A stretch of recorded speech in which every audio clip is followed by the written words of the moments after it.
ফেনীর ফুলগাজী উপজেলার জিএমহাট ইউনিয়নের শরীফপুর গ্রামের কাজীবাড়িতে ১১টি পরিবারের মধ্যে মাত্র ৫টি পরিবারের আছে গভীর নলকূপ। স্থানীয়দের সুপেয় পানির ভরসা ছিল এই নলকূপগুলো, কিন্তু গেল ৫ মাস ধরে একটিতেও মিলছে না সুপেয় পানি।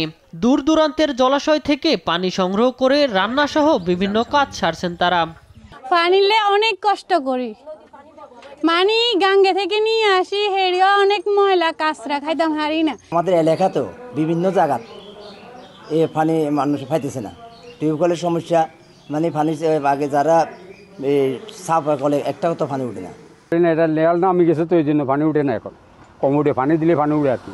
একই চিত্র দেখা দিয়েছে পরশুরাম, ছাগলনাইয়া সহ সদর উপজেলার বিভিন্ন স্থানে। ফলে পানি জোগাড়ে দূর দূরান্তে ছুটছেন ভুক্তভোগীরা। অনেকে পুকুর বা ডোবার অস্বাস্থ্যকর পানি পান করে পড়ছেন ডায়রিয়া সহ বিভিন্ন স্বাস্থ্য ঝুঁকিতে।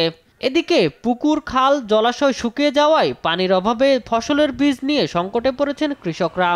এই যে থোঁয়াশছে, এখন এগুলো নষ্ট হয়ে যাইতেছে পানির কারণে। পুকুরে পানি ছিল, পুকুরে যত পানি ছিল সবগুলাই দিছি, আশেপাশেও পানি নাই, পানির সংকট।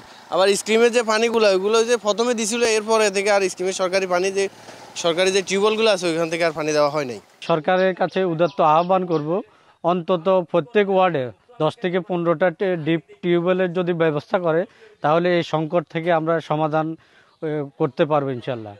অনাবৃষ্টির পাশাপাশি গরমের তীব্রতা বাড়ায় ভূগর্ভে পানির স্তর নেমে যাওয়ায় গভীর নলকূপে মিলছে না পানি বলে জানায় জনস্বাস্থ্য প্রকৌশল অধিদপ্তর। অগভীর নলকূপে বিশেষ করে যেগুলো হ্যান্ডপাম্পগুলোর মধ্যে প্রায় 60%-এর উপর পানি আসতেছে না, 60 থেকে 70% এই মুহূর্তে পানি আসতেছে না। তো এটা নিয়ে আসলে আমরাও কাজ করতেছি, মন্ত্রণালয়ও চিন্তা করতেছি কিভাবে এই সমস্যাটা সমাধান করা যায়। আশা করি আমরা দ্রুত একটা ভালো সমাধান করতে পারবো ইনশাল্লাহ।